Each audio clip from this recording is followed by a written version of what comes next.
Señor, te damos muchas gracias por esta oportunidad, este privilegio que nos das de poder estar aquí reunidos. Te pido, Señor, que en esta tarde tú nos dirijas y que podamos, a la luz de tu bendita palabra, Señor, aprender cosas. Abre nuestros ojos para que veamos las maravillas de tu ley. Y gracias te damos porque tú eres nuestro Maestro, que nos guías y nos diriges a la verdad. Queremos en esta tarde aprender de ti, Señor. Quita todo obstáculo, cualquier impedimento, de la índole que sea, y que en esta tarde haya libertad para exponer tu palabra y para aprender de la misma. Gracias por todo, Señor, en el nombre de tu amado Hijo Jesús. Amén y amén. Vamos a estar leyendo en esta tarde una serie de textos, y por eso le he pedido a Vanessa y a otras personas que nos ayuden. Pero vamos a abrir la Biblia primeramente nosotros en esta tarde por una carta que el apóstol Pablo le escribe a Tito. Sabéis que el apóstol Pablo tenía la costumbre de establecer la obra, abrir la iglesia, atenderla un tiempo y después poner al frente de esas obras a obreros que habían trabajado con él, que habían aprendido bajo su ministerio. Vemos cómo dejó en la ciudad de Éfeso a Timoteo, al cual le escribe 2 cartas. Pero a este joven pastor llamado Tito, lo deja en la isla de Creta. Y en el capítulo 2 de Tito capítulo 2, versículos 1 y 2,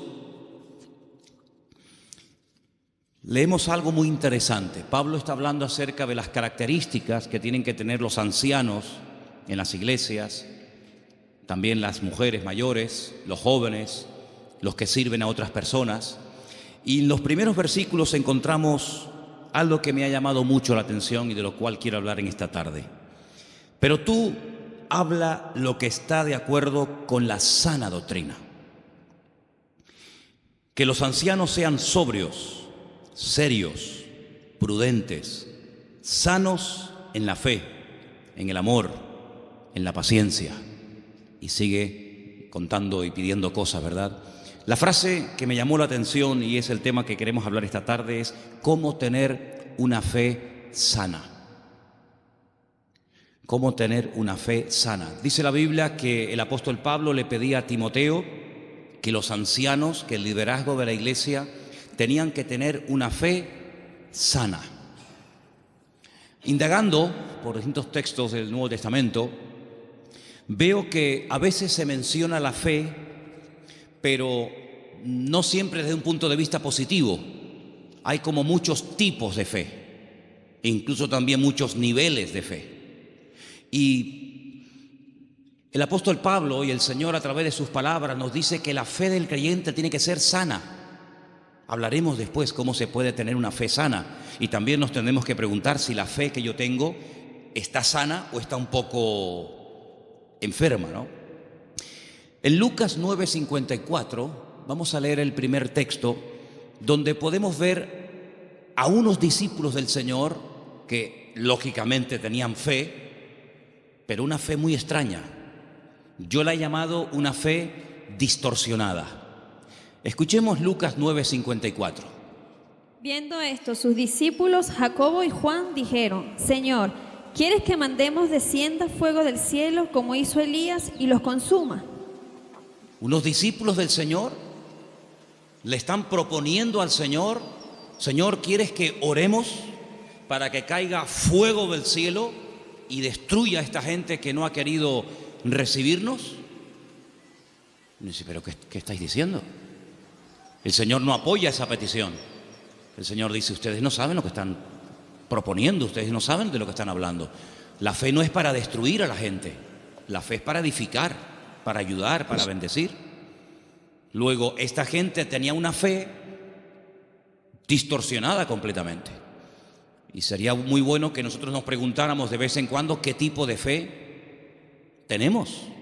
Porque vemos que estos discípulos tienen una fe muy grande, incluso hasta para proponerle al Señor orar para que caiga fuego del cielo, como hacía el profeta Elías en varias ocasiones durante su ministerio, pero que no es ni el momento, ni el lugar, ni muchísimo menos la voluntad de Dios que se esté utilizando la fe para semejante barbaridad.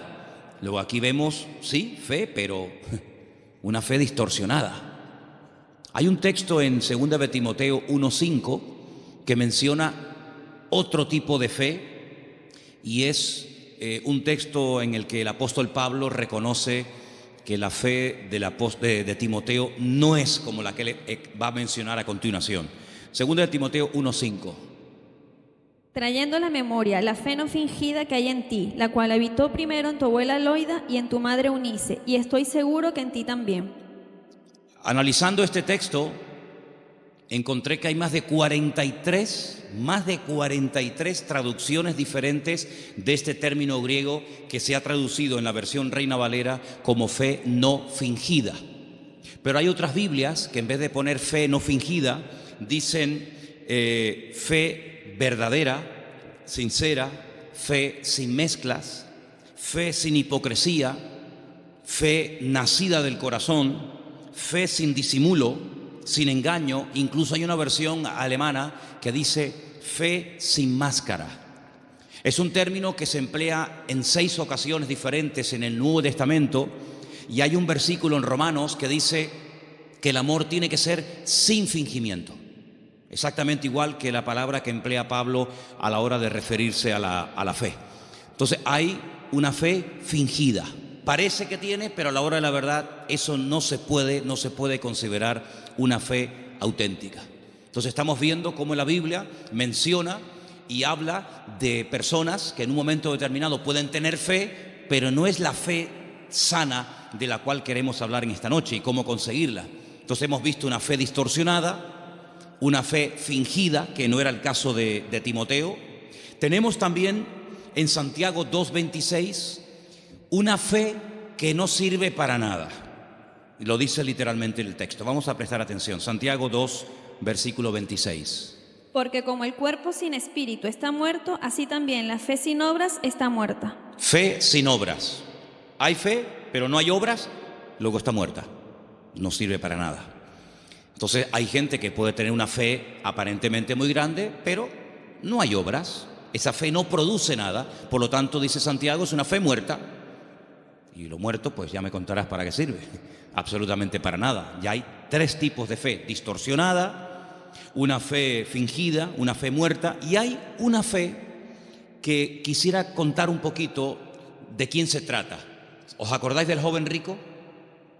Un chico que dice que había guardado todos los mandamientos de la ley, era muy escrupuloso, moralmente impecable, pero él notaba que le faltaba algo.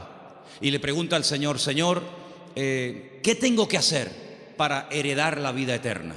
Y el Señor le propone un estilo de vida diferente, le habla de que tiene que romper con ese espíritu de materialismo que lo domina, le habla de que tiene que guardar los mandamientos, y él dice: yo todo esto lo he guardado. Luego vemos que muchos escribas y fariseos, incluido en el joven rico, eran personas de fe, pero era una fe religiosa, mecánica. Hay que orar, oramos. Hay que leer, leemos. Hay que ayunar, ayunamos. Hay que congregarse, me congrego. Pero el Señor no quiere que actuemos como si fuéramos máquinas, hermanos. Que no seamos como robots, que hacen las cosas pero sin sentimiento, sin pasión, sin ganas, sin deseo. Las hacen, pero no hay vida en lo que hacen. Digamos que es una fe religiosa. Sin embargo, volvemos al texto de Tito capítulo 2, donde el apóstol Pablo dice que los creyentes tienen que tener una fe sana. Quédense con eso, una fe sana, que no está enferma, que no está distorsionada. No es una fe que llegamos incluso a tener fe en la fe, valga la redundancia. Conocen la película de la lámpara de Aladino, ¿no? Esa lamparita que la frotan, sale un genio, y el objetivo del genio es cumplir los deseos de aquel que tuvo la suerte de encontrar la lámpara de Aladino. La fe no es la lámpara de Aladino. No tenemos que tener fe en nuestra fe. Dice el Señor: tened fe en Dios. ¿Cuántos dicen amén? Antes de ver las características y cómo se puede tener una fe sana, quiero llevarles a Mateo capítulo 8, donde vais a ver cómo el Señor sabe perfectamente qué nivel y qué calidad de fe tenemos. En Mateo capítulo 8, a partir del versículo 5, se relata la historia de una visita de Jesús a un pueblo llamado Cafarnaún, que significa el pueblo de Naún. Y en el versículo 5 dice que Jesús entró en Capernaum y vino a él un centurión. Luego no es un judío, es un gentil. Y este centurión, que era una especie de capitán, viene rogándole y le dice: Señor, mi criado está postrado en cama, paralítico, gravemente atormentado. No es un hombre insensible, no es un hombre arrogante como la mayoría de los romanos de la época. Es un hombre que viene pidiendo ayuda. Y viene pidiendo ayuda a un judío. Luego aquí hay un acto de humildad muy grande. Y le dijo el Señor: yo iré y le sanaré. Versículo 8. Respondiendo el centurión le dijo: Señor, no soy digno de que entre bajo mi techo.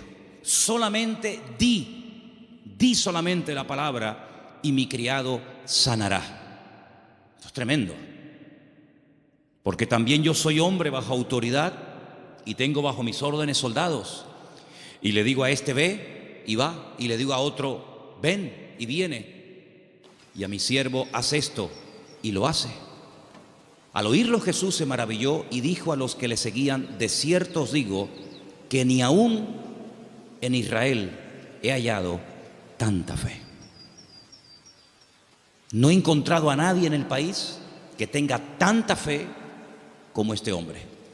¿Qué fue lo que le llamó la atención al Señor Jesucristo de este hombre? Primero, la humildad con la que vino a pedir. No vino exigiendo, no vino: oye, que soy un centurión romano y me tienes que obedecer. Sino vino con humildad. Vino, dice, que rogándole. Y no vino pidiendo algo para él, sino para otra persona.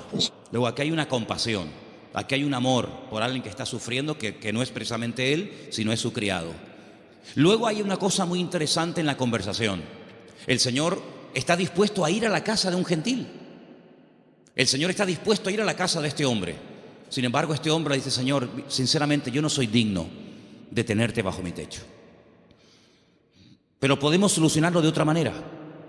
Di solamente la palabra, da solamente la orden de que mi criado sea, y no hace falta ni que te desplaces, no hace falta ni que vengas.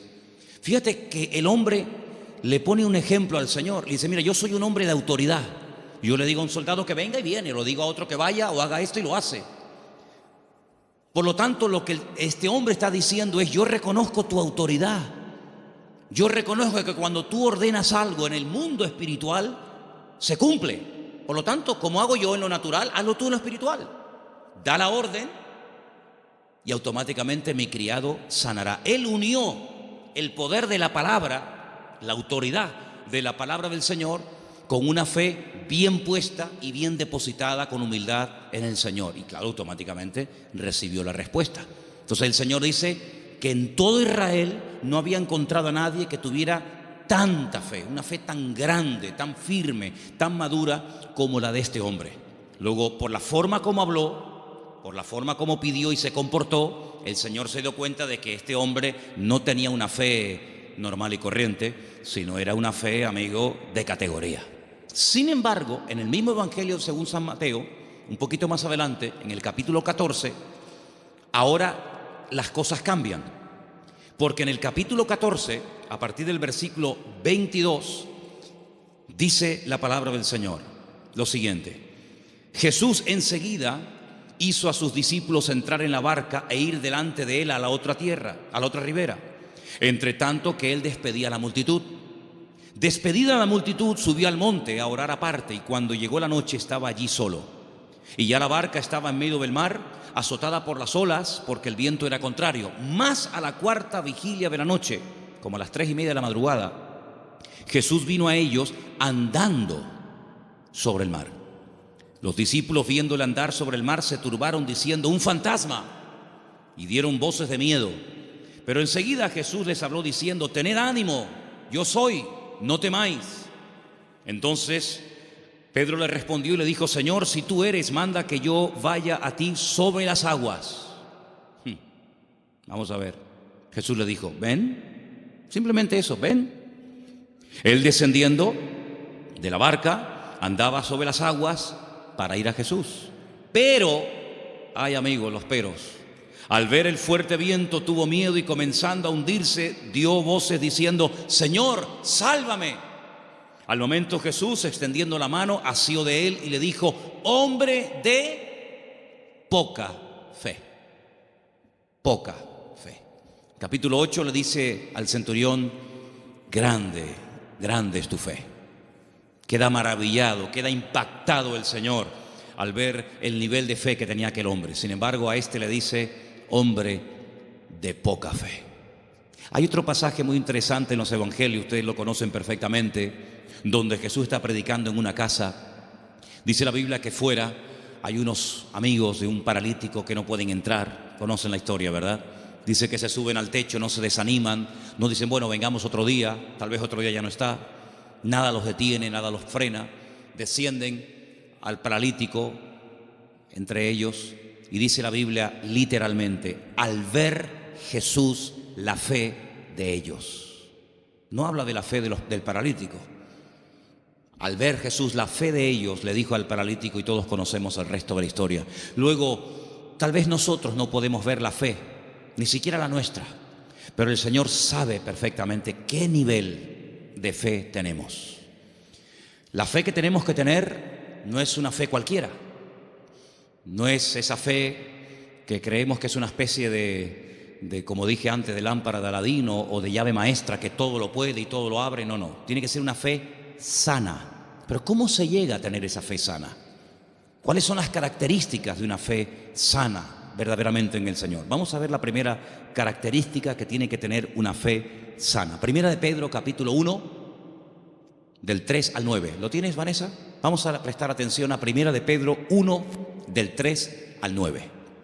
Bendito el Dios y Padre de nuestro Señor Jesucristo, que según su grande misericordia nos hizo renacer para una esperanza viva por la resurrección de Jesucristo de los muertos, para una herencia incorruptible, incontaminada e inmarcesible, reservada en los cielos para vosotros, que sois guardados por el poder de Dios mediante la fe para alcanzar la salvación que está preparada para ser manifestada en el tiempo postrero, en lo cual vosotros os alegráis, aunque ahora, por un poco de tiempo, si es necesario, tengáis que ser afligidos en diversas pruebas, para que sometida a prueba vuestra fe, mucho más preciosa que el oro, el cual, aunque perecedero, se prueba con fuego, sea hallada en alabanza, gloria y honra, cuando sea manifestado Jesucristo, a quien amáis sin haberle visto, en quien creyendo, aunque ahora no lo veáis, os alegráis con gozo inefable y glorioso, obteniendo el fin de vuestra fe, que es la salvación de vuestras almas. Amén. ¿Os dais cuenta? La primera característica de una fe sana es que tiene que ser probada. Si no quieres tener una fe probada, jamás sabrás qué tipo de fe tú tienes. Mientras no hay problemas, no se sabe si verdaderamente tú eres una persona madura o inmadura. No se sabe. Es como cuando antiguamente te entregaban la cartilla cuando terminabas de hacer el servicio militar y te ponían comportamiento, bueno, malo, excelente, regular, lo que fuera, disposición a la hora de actuar o, en fin, las distintas, no materias, sino las distintas características que se pretendía o se suponía que había en un soldado.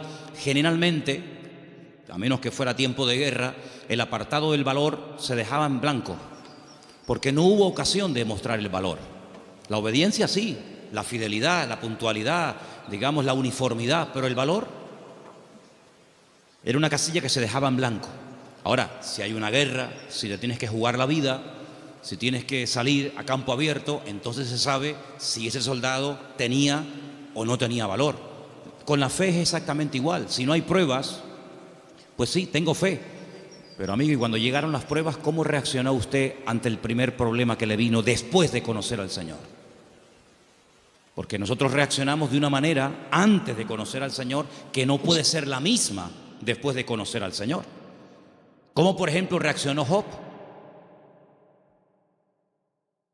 Job no era judío, Job era un gentil, pero tenía tan clara su confianza y su fe en el Señor que después de las pruebas aún estaba mejor que antes de las pruebas. Antes de las pruebas era un hombre rico, la vida le sonrió, tenía hijos, matrimonio que funcionaba perfectamente, aparentemente, tierras, criados, prestigio, casas, un patrimonio increíble y no había ningún problema. El Señor permitió, porque todo lo permite el Señor, que las cosas comenzaran a ir de diferente manera.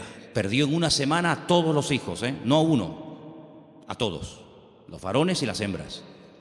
Perdió todos los animales. Eso era una tragedia en aquel tiempo. Las cosechas se le pudrieron. La mujer se le volvió en su contra. Él cayó enfermo.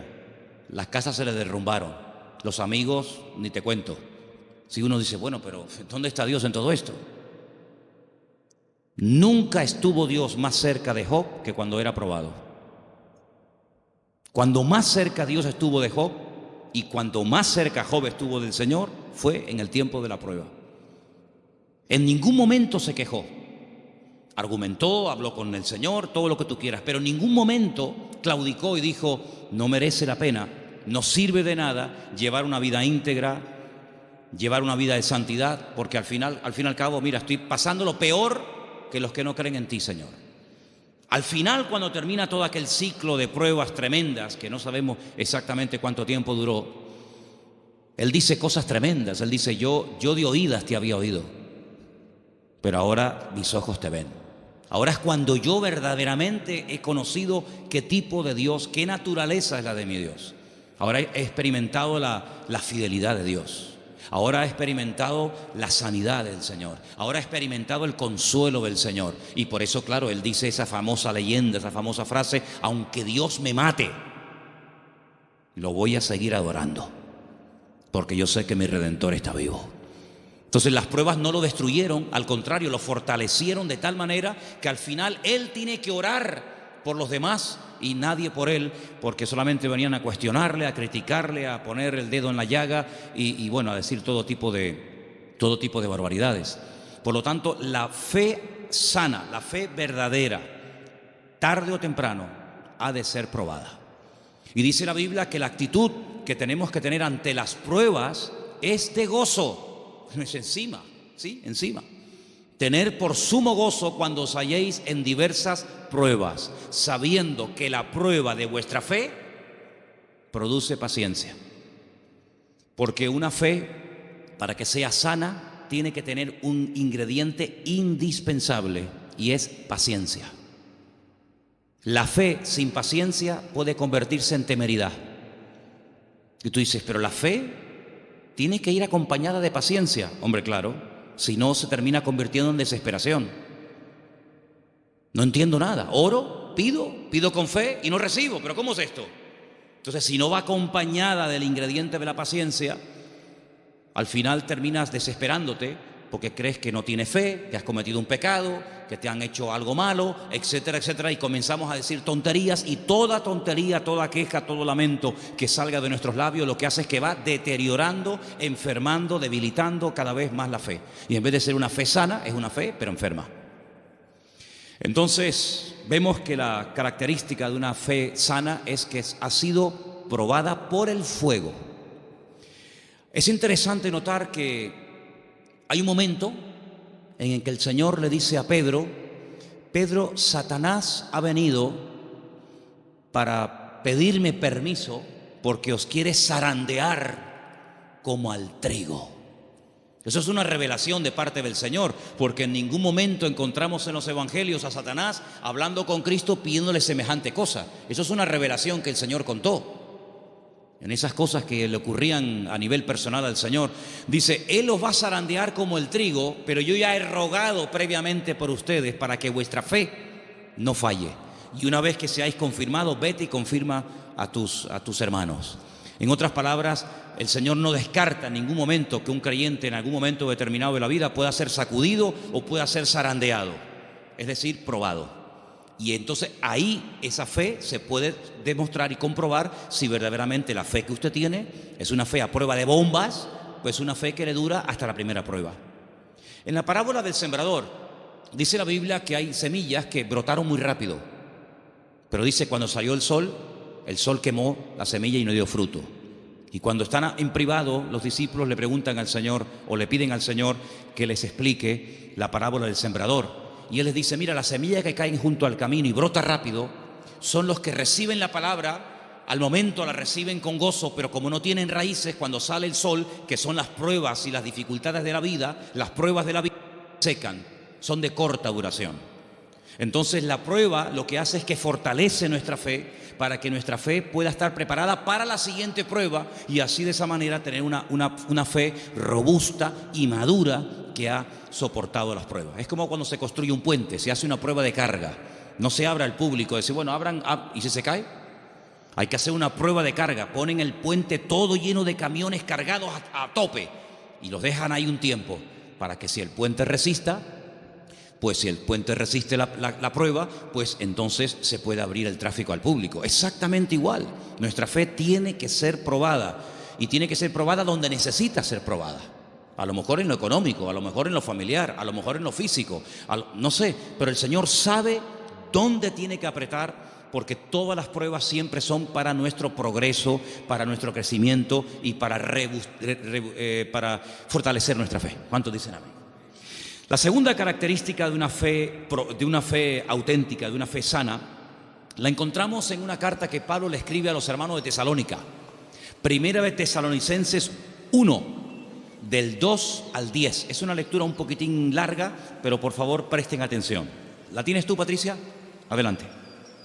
Damos siempre gracias a Dios por todos vosotros, haciendo memoria de vosotros en nuestras oraciones, acordándonos sin cesar delante del Dios y Padre nuestro de la obra de vuestra fe, del trabajo de vuestro amor y de vuestra constancia en la esperanza en nuestro Señor Jesucristo, porque conocemos, hermanos amados de Dios, vuestra elección.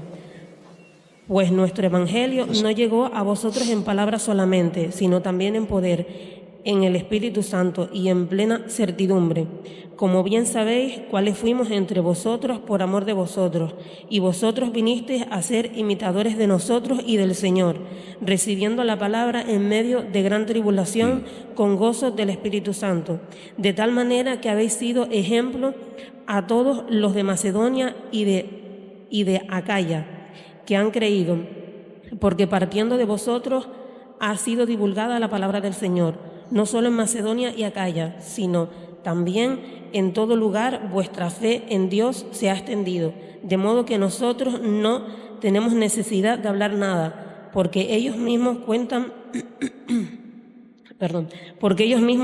de nosotros la manera en que nos recibisteis y cómo os convertisteis de los ídolos a Dios, para servir al Dios vivo y verdadero, y esperar de los cielos a su Hijo, al cual resucitó de los muertos, a Jesús, quien nos libra de la ira venidera. Amén. La iglesia de Tesalónica, desde el primer momento, fue una iglesia muy perseguida, muy perseguida. No todas fueron así, pero una de las características de esa congregación es que desde el primer momento los creyentes fueron perseguidos. Hermanos perdieron la vida. Llegó un punto que la presión era tan tremenda, que comenzaron a pensar si a lo mejor ya había comenzado hasta la gran tribulación. Fíjate lo que te digo. Y por eso Pablo tiene que escribirles varias cartas y alentar y animar a los hermanos y aclararles que todavía ese tiempo no ha comenzado, y les alienta y les anima a decir, hermanos, seguir adelante. El Señor aún no ha venido. El tiempo de angustia de Jacob, la gran tribulación, aún ha comenzado. Y Pablo pone doctrina encima de la mesa para que ellos sepan que lo que está pasando no es todavía lo que está profetizado para los últimos tiempos, ¿verdad? Y una de las cosas que el apóstol Pablo reconoce de la iglesia es que la fe de la iglesia, la fe de los hermanos de la ciudad de Tesalónica, no se quedó encerrada entre cuatro paredes, sino que los creyentes no habían perdido el valor de testificar a los que no conocían al Señor. Ellos se habían convertido, como dice ahí, hemos leído, de los ídolos. Habían sido gente idólatra, politeísta, y habían dejado esa vida de desorden, de idolatría, para convertirse al Dios vivo y verdadero. Pero la conversión de ellos, la fe de ellos depositada en el Dios vivo y verdadero, no era algo que se hacía a escondidas, sino algo que ellos querían que se difundiera. De tal manera que Pablo llegaba a ciertas y determinadas poblaciones y la gente en esos lugares daban testimonio de lo que los hermanos de Tesalónica estaban pasando y cómo la fe de ellos se había extendido. Y esto es muy importante, hermanos. Esto es muy importante porque en un momento tenemos un encuentro inicial con el Señor. Nos encontramos con el Señor, entendemos el propósito de la salvación, de la venida de Cristo. pedimos perdón por nuestros pecados, lo aceptamos como nuestro Señor y Salvador personal. Muy bien, pero ¿y ahora? Ahora se tiene que extender nuestra fe. Tenemos que divulgar nuestro testimonio, nuestra esperanza en el Señor, porque no todo el mundo tiene la misma fe, no todo el mundo ha tenido la misma experiencia que tú has tenido, y por eso es muy importante que abramos la boca para que podamos decir a la gente, oye, que hay una esperanza, que hay un remedio, como vimos el domingo, que hay un camino, una verdad y una vida. Y los tesalonicenses no dijeron, bueno, mira, vamos a quedarnos callados porque nos están maltratando, nos están matando, nos están torturando. No importa, vamos a seguir hablando, vamos a dar testimonio de la fe en nuestro Señor Jesucristo. Esa es otra característica indispensable de una fe sana, que no solamente soporta la prueba con gozo y que la utiliza como plataforma para crecer y para acercarse más al Señor, sino que además es una fe que no es muda, no es una fe invisible. Usted sabe que la tiene, pero nadie se ha enterado en la familia, nadie se ha enterado en el barrio. No, yo abro mi boca y extiendo y proclamo la fe, la obra que el Señor ha hecho en mi vida. Esa es otra característica de una fe sana. Un creyente que no testifica no es normal.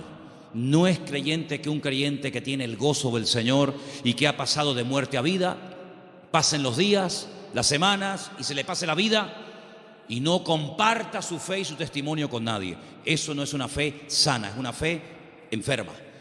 Otra característica de una fe sana, quiero leer en Santiago, voy a leer este pasaje yo, si no les importa, en capítulo 2, a partir del versículo 14, donde Santiago habla de algo muy importante relacionado con la fe. Dice, hermanos míos, Santiago 2:14, ¿de qué aprovechará si alguno dice que tiene fe y no tiene obras? ¿Podrá la fe salvarle? Si un hermano o una hermana están desnudos y tienen necesidad del alimento de cada día, y alguno de vosotros les dice, id en paz, calentaos y saciaos, pero no les dais las cosas que son necesarias para el cuerpo, ¿de qué aprovecha? No, hermanos, déjenme que diga esto. Decimos, bueno, pero ¿no es el Señor el que suple nuestras necesidades? Sí, pero muchas veces el Señor puede suplir nuestras necesidades a través de nuestros hermanos. A veces cuando veo a un señor mayor o a alguna persona en un parque, en una plaza, dándole de comer a los pajaritos o a las palomas, a mí siempre me viene a la cabeza el texto que dice, hombres de poca fe, mirad las aves del cielo que ni siembran ni hilan, ¿no las alimenta vuestro Padre Celestial? Y yo digo, fíjate, este hombre sin darse cuenta, o a lo mejor sí, no sé, está siendo un instrumento que hoy el Señor está utilizando. Él cree que le sobraban unas miguitas de pan duro y las trae al parque para entretenerse, pero él no se está dando cuenta de que ese montón de pájaros, el Señor los está alimentando a través del detalle de este hombre. Entonces puede ser que el Señor te puede utilizar a ti en un momento determinado y a través de tu vida, cubrir la necesidad, suplir la necesidad de algún hermano. Entonces dice, así también la fe, si no tiene obras, es muerta en sí misma. Una de las fe que comentamos antes. Versículo 18. Pero alguno dirá, tú tienes fe, yo tengo obras. Muéstrame tu fe sin tus obras y yo te mostraré mi fe por las obras. Tú crees que Dios es uno y bien, haces bien. También los demonios creen y tiemblan. Mas ¿quieres saber esto, hombre vano, que la fe sin obras es muerta? ¿No fue justificado por las obras nuestro padre Abraham cuando ofreció su hijo Isaac sobre el altar? ¿No ves que la fe actuó juntamente con sus obras y que la fe se perfeccionó por las obras? Y se cumplió la escritura que dice, Abraham creyó a Dios y le fue contado por justicia y fue llamado amigo de Dios. Vosotros veis pues que el hombre es justificado por las obras y no solamente por la fe. Asimismo también Rahab la ramera no fue justificada por las obras cuando recibió a los mensajeros y los envió por otro camino, porque como el cuerpo sin espíritu está muerto, así también la fe sin obras está muerta. Luego, una característica de una fe sana, que es lo que nos interesa y estamos hablando esta noche, es que es una fe que produce, una fe que hace obras. No es una fe teórica. No, yo creo pero no hago nada. No, es una fe que hace obras. ¿Cómo se sabía que Abraham tenía fe en el Señor? Bueno, pues yo estaba justamente leyendo hoy ese pasaje y dice la Biblia que este hombre viaja desde el sur de Israel, desde una ciudad llamada Beersheba, recorre todo el desierto del Negev, llega hasta el monte Moria, allí en Jerusalén, y antes de llegar deja a unos criados y le dice, bueno, guárdeme aquí el asno, el burrito, que dice, iremos, adoraremos y volveremos. Y a veces seguimos leyendo el pasaje y nos olvidamos de decir, no, espérate un momento, mira lo que acaba de decir. Iremos, adoraremos y volveremos. Pero ¿cómo dice volveremos si Abraham sabe que tiene que subir al monte Moria y sacrificar, es decir, matar a su hijo Isaac? Dirás en todo caso, volveré. La Biblia dice que Abraham tenía tanta fe en el Señor que creía que si mataba a su hijo Isaac, el Señor se lo podía resucitar y volverlo a tener con él. Y en cierto sentido, eso fue lo que pasó. No lo mató, sabemos el resto de la historia, pero él en su corazón lo había sacrificado antes de subir al monte Moria. ¿Se da cuenta? Pero la fe de Abraham no quedaba simplemente en un acto de obediencia, sino que iba mucho más allá. Bueno, yo lo mato, yo lo sacrifico porque al fin y al cabo es lo que Dios, mi Señor, me ha pedido, pero creo que Él me lo puede dar de entre los muertos. Y es que nunca nadie había resucitado, hermanos. Él no puede decir, no, es que ya resucitó fulanito o tal. No había resucitado nadie. ¿Cómo sabía Abraham que el Señor podía resucitar muertos? Porque Abraham conocía a Dios.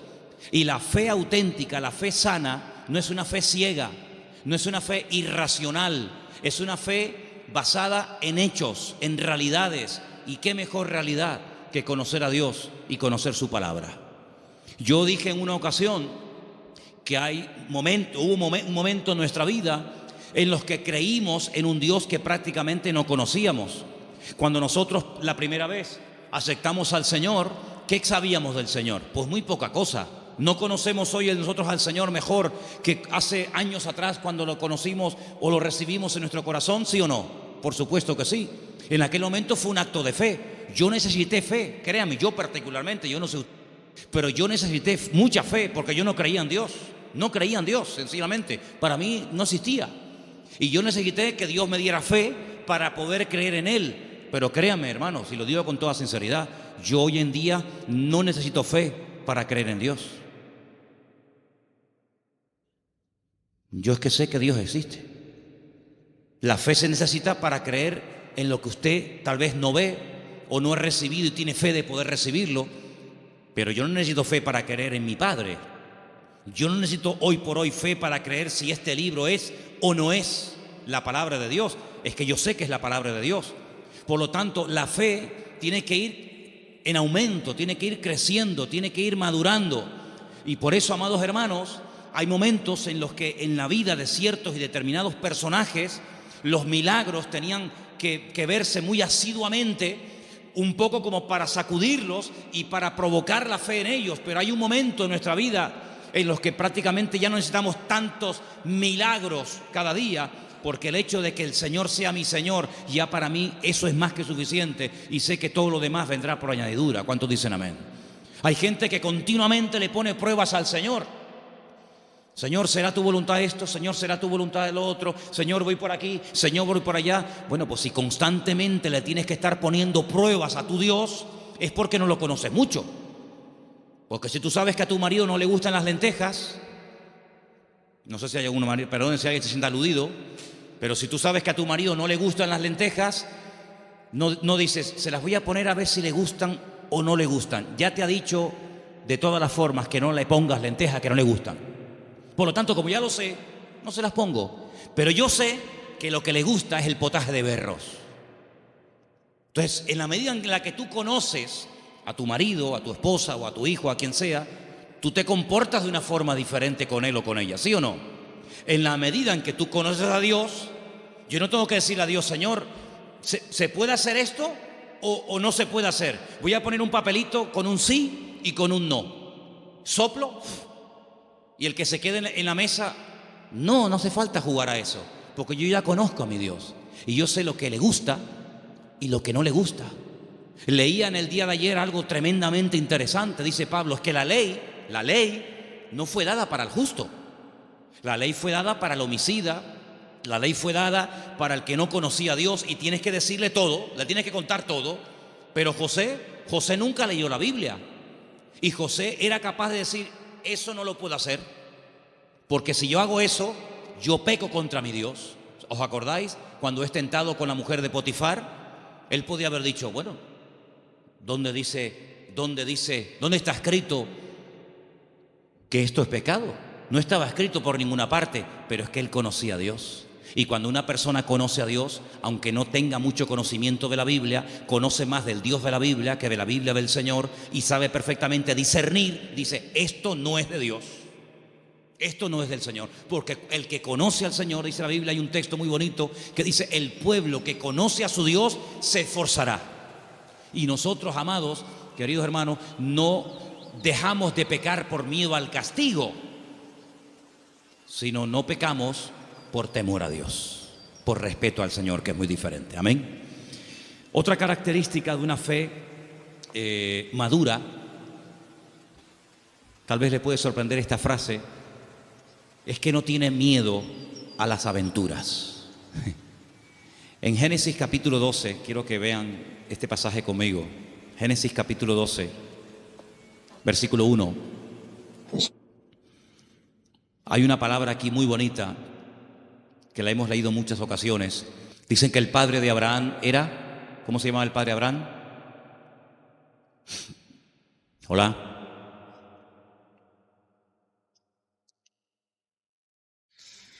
El padre de Abraham se llamaba Taré. Y cuenta la leyenda que el padre de Abraham, Taré, podía ser una persona muy importante en el ejército de Nimrod. ¿Y quién era Nimrod? Uno de los peores personajes de la historia. Terrible, terrible. El primer hombre poderoso de la tierra. Un tipo de anticristo, para que me entendáis. Un hombre idólatra, un hombre tremendo. Y hay muchas leyendas y muchas historias, no solamente en el pueblo de Israel, sino en el mundo árabe y en otras culturas, que hablan mucho de Abraham, porque Abraham es el personaje que le cae bien a todo el mundo. Le cae bien a los árabes, le cae bien a los cristianos, le cae bien a los judíos.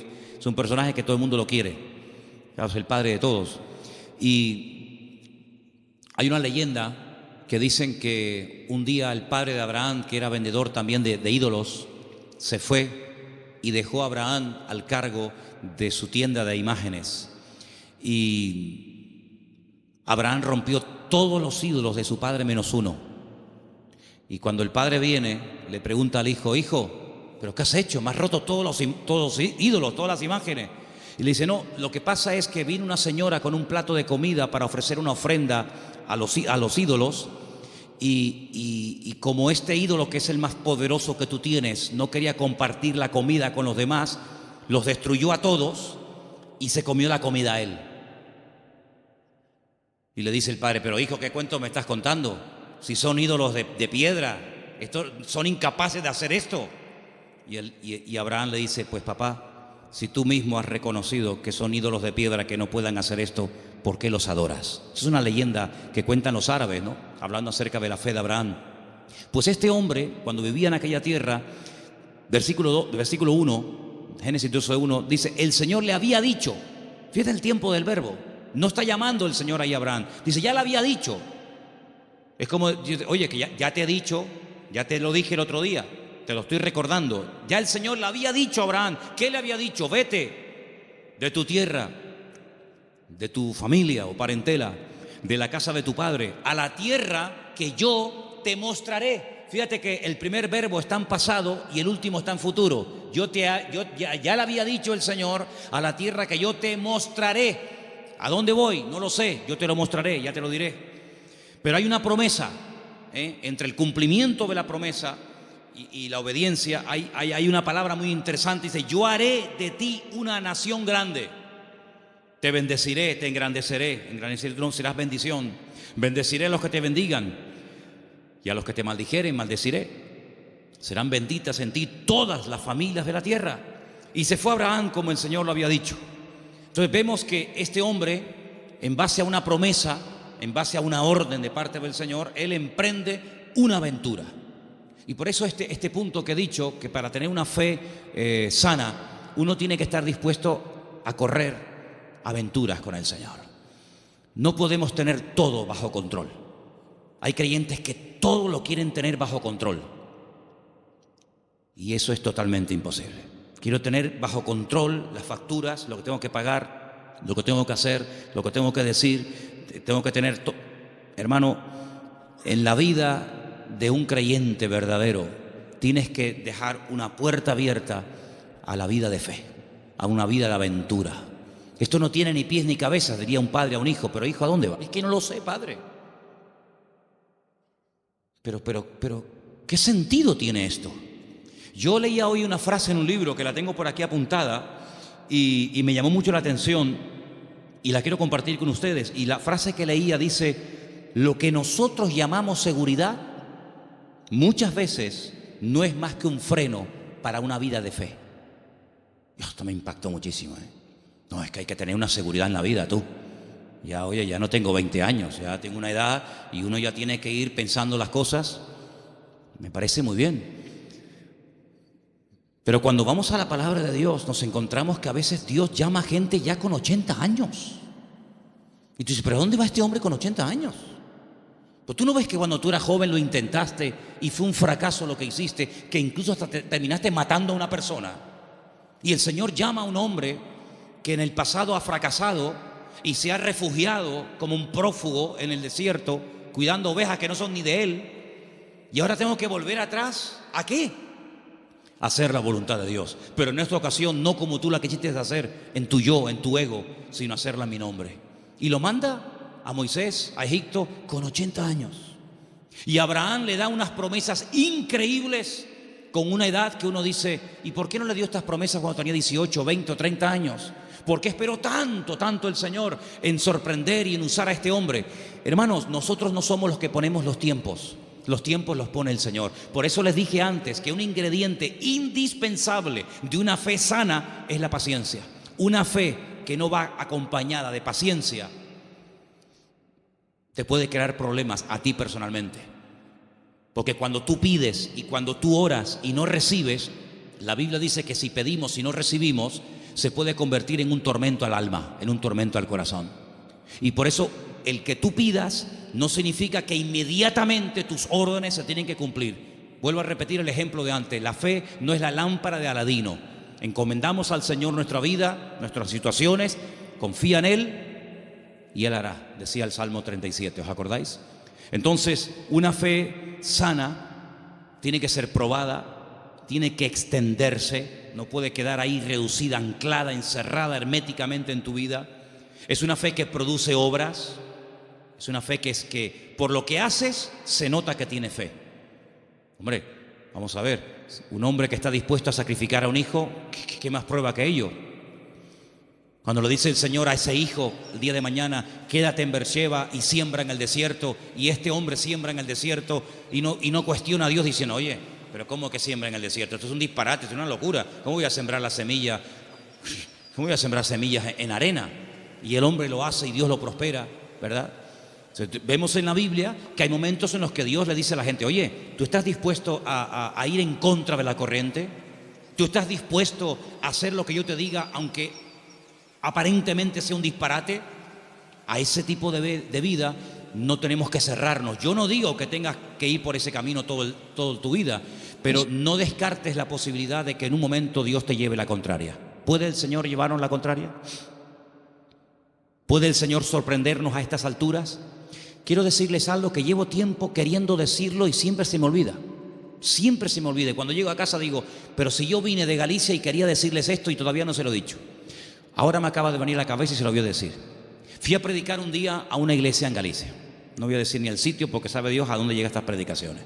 Fui a predicar a un lugar y el pastor de esa iglesia, que llevaba ya mucho tiempo al frente de esa congregación, me dice que se va a ir a otra ciudad, a empezar otra iglesia. Digo, muy bien. Y él sigue hablando y me dice, es que esta iglesia en la que yo ya he estado años, yo creo que ya ha dado todo lo que tenía que dar. Hemos hecho evangelismo, hemos hecho retiros, hemos hecho campamentos, hemos hecho vigilias, y yo creo que esta iglesia ya ha dado todo lo que tenía que dar, y voy a comenzar en otra parte. Y cuando yo llegué a casa y comencé a pensar en lo que este hermano me había dicho, es un buen hombre, es un buen pastor, no estoy hablando de un pseudo pastor, estoy hablando de un hombre de Dios. Pues yo dije, Señor, es interesante en la vida, porque en la vida tiene que saber uno hasta dónde tiene que llegar. La Biblia nos enseña que el sueño de Moisés era entrar a la tierra prometida. El Señor dijo, no, hasta aquí llegaste, amigo. Pero no voy a cruzar el Jordán, no, es que soy Moisés, me da igual. Yo si quieres te enseño la tierra, pero aquí se acaba tu vida, amigo. A partir de ahora le pasas el relevo a Josué. Y vemos que Moisés no entró en la tierra prometida. Y tan grave fue lo que hizo, aparentemente delante del Señor fue gravísimo, para no dejarlo entrar, tú imagínate, ¿verdad? Vemos, por ejemplo, a David. ¿Cuál era el sueño de David? El sueño de David era levantar un templo a Dios. Ese era el sueño de David. ¿Se lo había pedido el Señor? No. De hecho, el Señor le dice a través del profeta Natán, le dice, ¿dónde me vais a meter a mí? Si el cielo es mi trono y la tierra es el estrado de mis pies, ¿qué casa me vais a construir a mí? Pero si quieres hacerla. Sin embargo, vemos que el Señor no le permitió. El que verdaderamente tenía ganas de levantar el templo no lo pudo levantar. Su hijo fue el que lo levantó. Entonces él entendió que su vida no era, o el sueño de su vida no se iba a cumplir, sino que era su hijo el que iba a levantar el templo. Luego, uno tiene que saber hasta dónde puede llegar. Porque, hermanos, seamos sinceros, si analizamos, por ejemplo, la vida de José, un hombre de fe, un hombre obediente, vemos que sí, él había recibido una revelación cuando era jovencito de lo que sería su vida. Pero si aquellos sueños que él tuvo de pequeño no le ayudaba, en cierto sentido, el faraón a poder cumplirlos, pues se pudriría en la cárcel. Luego, otra persona tuvo que soñar para que sus sueños personales, la revelación de parte del Señor a él, se pudiera hacer realidad. Por lo tanto, es muy importante como congregación, como familia, como matrimonio, como hijo, como pastor, como creyente, saber hasta dónde tengo que llegar con el Señor. De hecho, para mí hay dos preposiciones que aparecen en la Biblia que tenemos que tenerlas presentes siempre en nuestra vida de fe. Desde, hasta. Son dos preposiciones importantísimas en la vida de un creyente que quiere tener una fe sana. Desde, hasta. ¿A qué me refiero? Josué capítulo 1 dice, la tierra te la he entregado. Nadie te podrá hacer frente en todos los días de tu vida. Desde, hasta, esa es la tierra en la que te puedes mover. No te salgas de ese marco, no te salgas de ese terreno, porque no te la daré. De hecho, ha habido momentos en la historia en los que Israel ha conquistado terreno que tiempo más tarde ha tenido que devolver, porque no entraba dentro del desde, hasta, ¿verdad? Cuando en una de las guerras conquistó la famosa península del Sinaí, la península del Sinaí no entraba dentro de las promesas del Señor y la tuvo que devolver, ¿verdad? Y sabemos que la península del Sinaí no pertenece a Israel. Por lo tanto, como creyentes tenemos que saber cuáles son nuestras limitaciones, qué tipo de fe tenemos, y con ese tipo de fe trabajar y movernos en el Señor. Porque dice la Biblia que no a todos se nos ha dado la misma fe, ni los mismos dones, ni el mismo conocimiento, ni los mismos talentos. Por lo tanto, cada uno tiene que, dice, examinarse a sí mismo y decir, bueno, a mí el Señor no me ha llamado a predicar, pero así a mí el Señor sí me ha llamado a servir o a colaborar.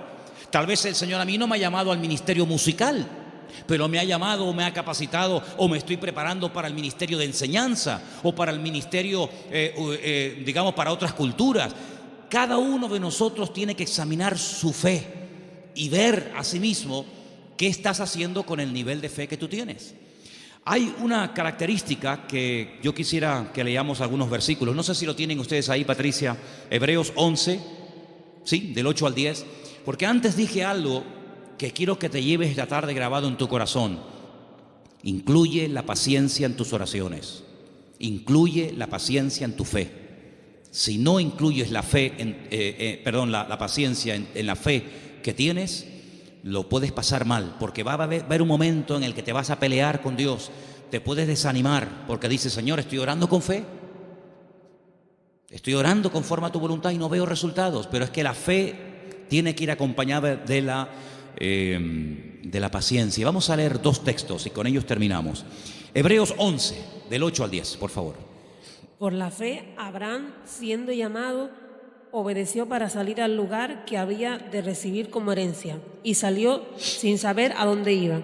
Por la fe, habitó como extranjero en la tierra prometida, como en tierra ajena, morando en tiendas con Isaac y Jacob, coherederos de la misma promesa, porque esperaba la ciudad que tiene fundamentos, cuyo arquitecto y constructor es Dios. Esperaba en esa búsqueda, esperaba la ciudad cuyo arquitecto y fundador es Dios. Ahí el verbo está en un imperfecto progresivo. Es decir, espero, pero no de brazos cruzados, a ver qué pasa, no. Espero y me muevo en esa espera. ¿Me explico? Me muevo en fe. Aún no he recibido lo prometido. ¿Estará aquí la ciudad cuyo arquitecto y fundador es Dios? ¿Está aquí? ¿No? Vámonos para allá. Y se iba a otro lugar, acampaba. Yo lo que busco es la ciudad que ha construido mi Dios. Una ciudad firme, estable.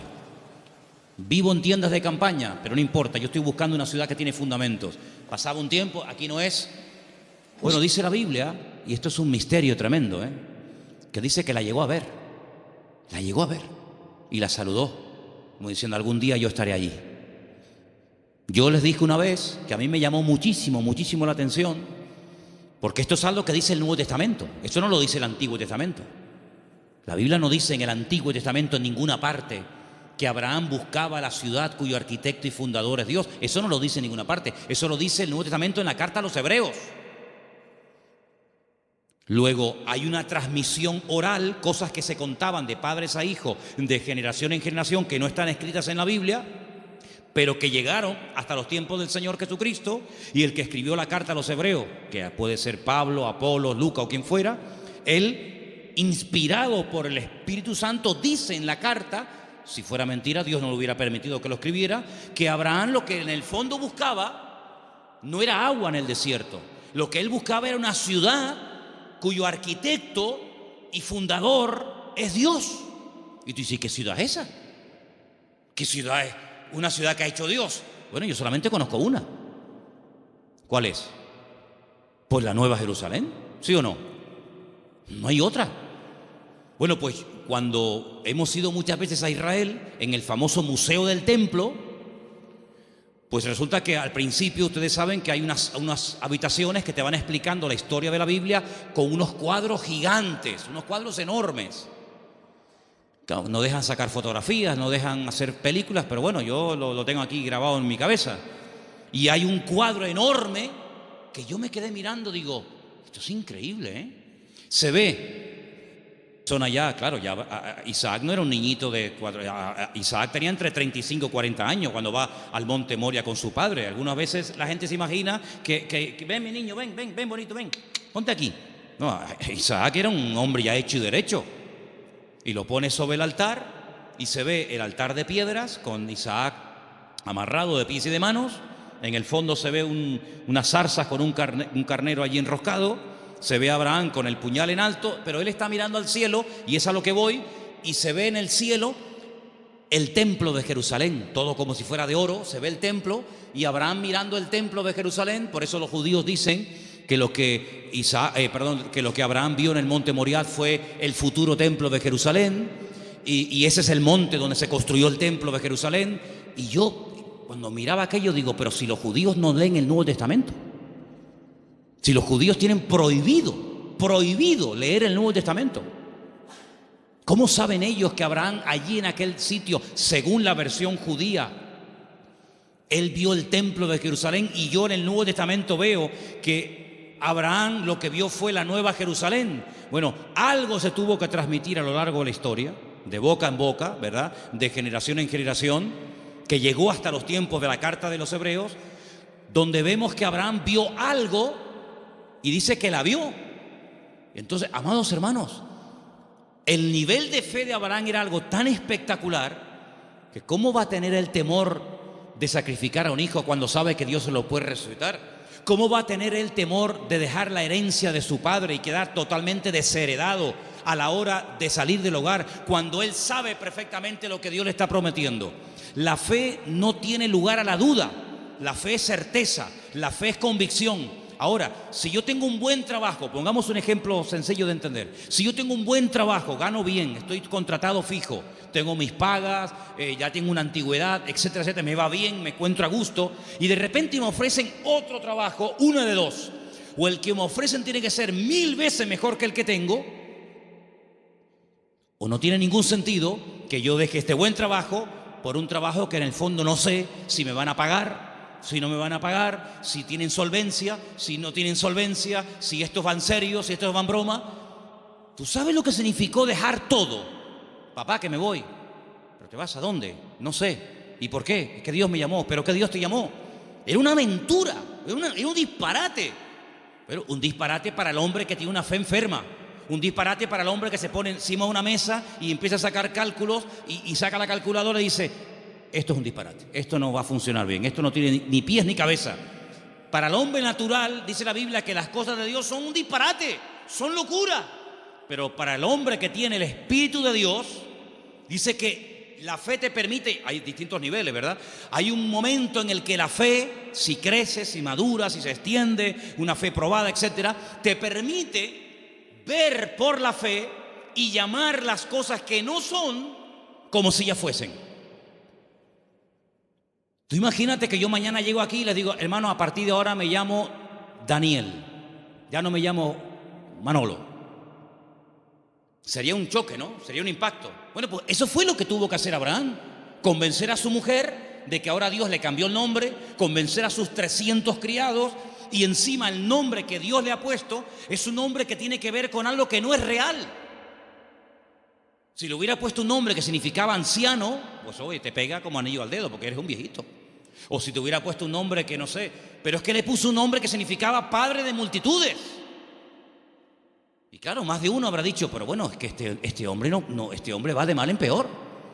Se pone un nombre que no tiene nada que ver con la realidad. Pero es que la fe te permite estar por encima de lo que llamamos realidad. Porque yo pregunto, ¿la realidad cuál es? ¿La que vivimos o la que Dios quiere que vivamos?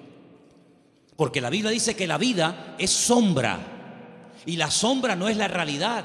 La sombra proyecta una realidad, y la Biblia dice que vivimos en un mundo que es de sombra. Sin embargo, cuando conocemos a Dios, nos damos cuenta que la sombra de Dios, para que nos entendamos, se proyecta muchas veces en lo que nosotros llamamos realidad, pero que realmente la realidad no es lo que vemos, sino lo que no vemos. Porque dice la Biblia que las cosas que vemos son temporales, pero las que no vemos son eternas. Y la Biblia dice, hay una promesa, que el justo por la fe vivirá. Pero en el texto original hebreo no aparece el verbo vivir, sino aparece el verbo ser. El texto dice: el justo por la fe existirá. Porque una cosa es vivir y otra cosa es existir. La existencia la da el Señor. Y cuando nosotros conocemos a Dios, comenzamos a descubrir que la vida que muchas veces nosotros llamamos seguridad no es más que un freno y un impedimento para ver la grandeza y descubrir el poder de nuestro Dios. Por eso quiero terminar recordando las 5 características de una fe sana. Preguntémonos si las tenemos. La fe sana tiene que ser tarde o temprano probada. Una prueba que no duele no es prueba. Una prueba que no afecta en algún momento determinado tu estado de ánimo, pues no es prueba ni a nada. Dije hace tiempo que una característica de que estás siendo probado es que no entiendes nada. Si entiendes, no te estás probando el Señor. Si lo entiendes, no es una prueba. Una característica de que estoy siendo probado es que no entiendo lo que me está pasando. Eso es una prueba. La segunda característica es que es una fe que se extiende. No es una fe hermética encerrada en sí misma. Es una fe que actúa, que hace obras. Y por la forma como actúa, te das cuenta de que detrás de esa actuación hay una fe. Hay una frase que leí esta semana, que también la tengo apuntada aquí, que dice: todo esfuerzo realizado siempre obtiene resultados. Es buenísima, no me digan, Todo esfuerzo realizado siempre obtiene resultados. Tú te esfuerzas por el Señor, ¿verdad?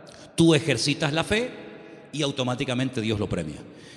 Tercera o cuarta característica, que la fe sana tiene que ir acompañada de paciencia. Dice la Biblia que Abraham esperaba pacientemente y finalmente la fe sana está dispuesta a la aventura. En Hebreos 10, del 12 al 13, quiero que lo leamos todos juntos, por favor. Hebreos capítulo 10, Hebreos 10 del 12 al 13. Hay unos versículos muy interesantes que los he dejado para el final, para que medites en ellos y te los lleves esta noche en tu corazón. Repito, Hebreos capítulo 10, del 12 al 13. ¿Lo tienen, hermanos? Bueno, creo que lo estamos poniendo ahí, ¿no? Perfecto. Léelo conmigo. Pero Cristo, habiendo ofrecido una vez para siempre un solo sacrificio por los pecados, se ha sentado a la diestra de Dios. Versículo 13. De ahí en adelante, esperando hasta que sus enemigos sean puestos por estrado de sus pies. Esperando.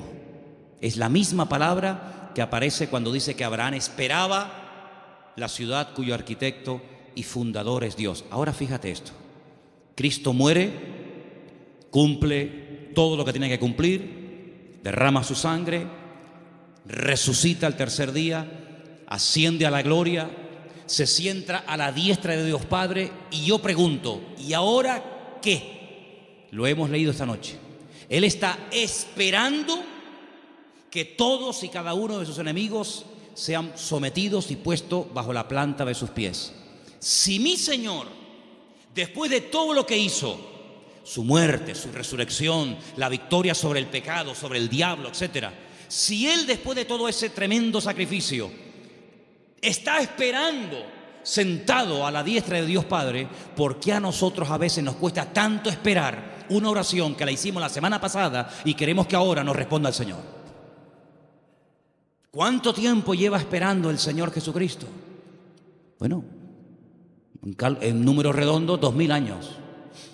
Porque aún hay enemigos que no están sometidos. Dice que el último, un día si quieren podemos hacer la lista de los enemigos que tienen que ser dominados y controlados y sometidos a la planta de los pies del Señor. Dice que el último, después de haber superado todo, el último enemigo que será superado y vencido para siempre será la muerte. De momento la muerte no ha sido vencida en el sentido de que todavía los seres humanos siguen muriendo, incluidos los cristianos. Y dice la Biblia que algún día la muerte no existirá más. Llegará un momento en el que la muerte, llegó tu muerte, hasta aquí llegaste, amiga. Por lo tanto, si el Señor está esperando, imitemos al Señor. Él ora, Él intercede. Hay oraciones que el Señor Jesucristo le hizo al Padre cuando subió a la diestra, y una de ellas fue: Padre, envíales el Consolador. No dijo Él: yo rogaré al Padre para que os envíe otro Consolador, para que esté con vosotros para siempre. ¿Lo habéis leído, sí o no? Esa oración fue contestada en pocos días. Asciende, el Señor Jesucristo le pide al Padre que envíe el Espíritu Santo a los que quedaron en la tierra, lo envía. Pero hay otras muchas cosas que aún todavía el Señor está esperando que se solucionen, que se venzan, y después vendrá el Señor. Por lo tanto, vemos que la fe tiene que aprender a esperar.